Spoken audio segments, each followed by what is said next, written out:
Assalamualaikum warahmatullahi wabarakatuh. Perkenalkan, nama saya Yulianti, calon guru penggerak Angkatan 5 dari SMP Negeri 2 Kaliwungu, Kabupaten Kendal, Provinsi Jawa Tengah.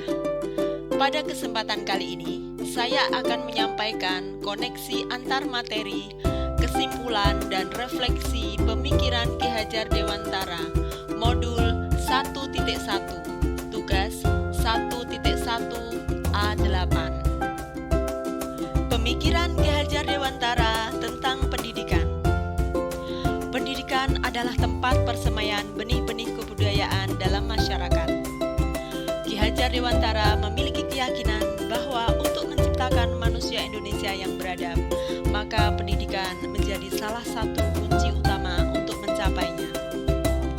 Ki Hajar Dewantara menjelaskan bahwa tujuan pendidikan yaitu menuntun segala kodrat yang ada pada anak, agar mereka dapat mencapai keselamatan dan kebahagiaan yang setinggi-tingginya, baik sebagai manusia maupun sebagai anggota masyarakat. Pendidik hanya dapat menuntun tumbuh atau hidupnya kekuatan kodrat yang ada pada anak, agar mereka dapat memperbaiki lakunya dalam hidup dan tumbuhnya kekuatan kodrat anak. Dalam proses menuntun, anak diberi kebebasan, namun pendidik sebagai pamong dalam memberi tuntunan dan arahan agar anak tidak kehilangan arah dan membahayakan dirinya. Ki Hajar Dewantara menjelaskan bahwa dasar pendidikan anak berhubungan dengan kodrat alam dan kodrat zaman. Ada 3 pertanyaan pemantik dalam membuat kesimpulan dan refleksi modul 1.1. Pertanyaan pertama, apa yang saya percaya tentang murid dan pembelajaran di kelas sebelum saya mempelajari modul 1.1? Pertanyaan kedua, apa yang berubah dari pemikiran atau perilaku saya setelah mempelajari modul 1.1? Dan pertanyaan yang ketiga, apa yang dapat segera saya terapkan lebih baik agar kelas saya mencerminkan pemikiran Ki Hajar Dewantara? Yang saya percaya sebelum saya mempelajari modul 1.1. Yang pertama, peran guru lebih dominan dibandingkan peserta didik. Di sini saya cenderung lebih aktif daripada peserta didik yang cenderung pasif dalam pembelajaran.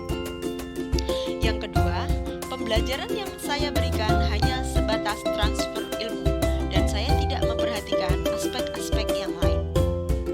Yang ketiga, saya jarang melakukan pembelajaran yang menuntun anak untuk berbudi pekerti sesuai kodratnya, karena saya lebih fokus pada perkembangan kognitif anak, sementara perkembangan afektif dan psikomotor saya sering abaikan.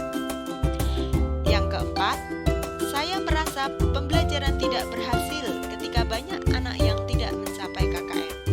Di sini, jika dalam kelas saya banyak anak yang tidak mencapai KKM, maka kadang saya merasa pembelajaran di kelas saya itu gagal. Yang kelima, suasana kelas yang tertib, disiplin, dan anak paham materi adalah titik fokus saya. Padahal, belum tentu kelas yang tertib, disiplin, dan anak paham materi itu adalah mencerminkan merdeka belajar. Yang keenam, saya kurang memahami karakteristik anak. Dalam kelas anak yang berjumlah banyak, saya kurang memahami pola belajar mereka yang berbeda-beda. Yang berubah dari pemikiran atau perilaku saya setelah mempelajari modul 1.1. Yang pertama, memberikan peserta didik kebebasan menyelesaikan setiap tugas sesuai dengan minat, bakat, dan kreativitasnya masing-masing. Pada saat saya memberikan tugas, saya memberi kebebasan dengan cara anak masing-masing dalam menyelesaikannya, sehingga saya tidak harus mematok dengan cara saya, tetapi saya memberi kebebasan untuk mereka berkreasi. Yang kedua, memberi kesempatan kepada anak untuk menjadi fasilitator yang baik, serta memberikan stimulus agar anak bisa aktif dan berpikir kritis. Dalam pembelajaran, saya memberikan stimulus agar anak merasa nyaman dan bersemangat dalam belajar, sehingga mereka bisa aktif dan berpikir kritis. Yang ketiga, Menghargai setiap karakteristik belajar anak serta memberikan apresiasi atau reward kepada mereka agar lebih termotivasi dalam belajar. Saya sangat memahami karakteristik belajar anak yang berbeda-beda dan saya memberikan apresiasi kepada mereka dalam pembelajaran. Yang keempat, membuat situasi belajar yang nyaman dan menyenangkan.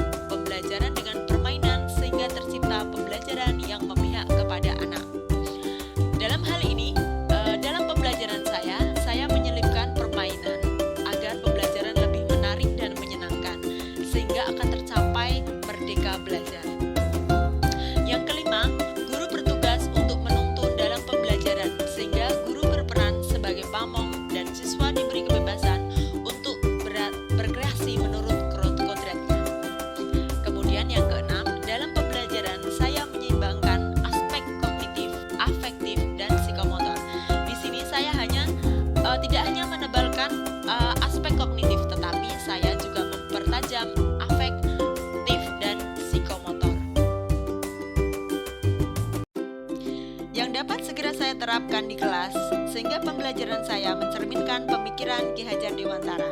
Yang pertama, merancang pembelajaran yang menyenangkan. Saya akan membuat strategi metode media pembelajaran yang menyenangkan untuk anak.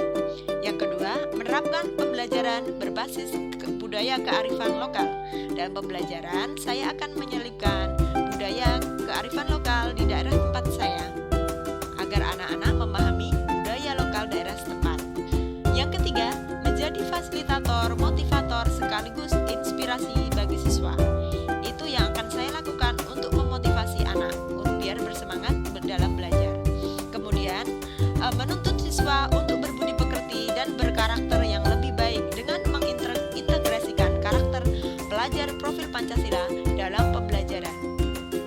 Yang kelima, tidak lagi menuntut, tetapi menuntun. Dalam hal ini, guru jangan hanya menuntut, tetapi menuntun. Sistem among atau guru sebagai pamong. Kemudian yang keenam, menerapkan pembelajaran yang sesuai dengan kodrat alam dan kodrat zaman. Kodrat anak adalah bermain. Dalam pembelajaran, kita selipkan permainan sehingga pembelajaran menarik agar tercapai merdeka belajar. Kemudian yang tujuh, menebalkan aspek afektif dan psikomotor. Dalam hal pembelajaran, saya tidak akan hanya mengedepankan satu aspek saja kognitif, tetapi aspek afektif dan psikomotor saya juga akan perhatikan. Kesimpulan, setiap anak lahir dengan bakat, kemampuan, dan potensinya masing-masing. Tugas guru adalah menuntun dan mengarahkan. Pendidikan itu sejatinya memuliakan anak. Anak akan bersinar dengan pendidikan yang merdeka. Salam merdeka belajar, salam guru penggerak.